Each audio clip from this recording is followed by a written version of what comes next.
Slametan satusan wong mati. Kuwi ya termasuk budaya Jawa sing luhur. Kuwi dilakoni lek mayit wis dikubur oleh 100 dina.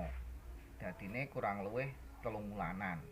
Kuwi dislameti, digekne, dikirimi donga. Tujuane slametan mau ngirim donga nggene wong mati kuwi mau supaya wong mati mau dijembarne kubure di padangne dalane, diunggahne swarga sing mulya, dipapakne papan sing mulya, dilebur kabeh dosa-dosane, ditampa kabeh ngamal-ngamale. Lek sing Islam supaya entuk syafaat Kanjeng Nabi Muhammad. Mula dulur-dulur kabeh kuwi ya kudu ngerti. Lek wong Jawa kuwi duwe budaya utawa adat sing luhur banget. Adate nganti lair kanthi mati kuwi adat sing luhur.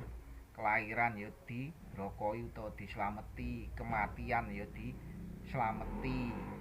Tujuane mau ya ndongakne ngene mayit kuwi mau. Ngono lho.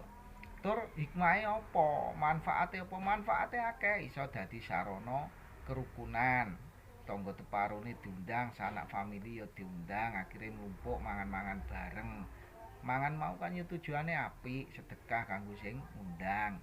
Bar ngono diisi ndonga-ndonga. Ndongakne mayit sing mati, tur lek kanggo sing Islam sosok ya diisi yasinan lan tahlilan. Lho apik to Lur, ngono kuwi.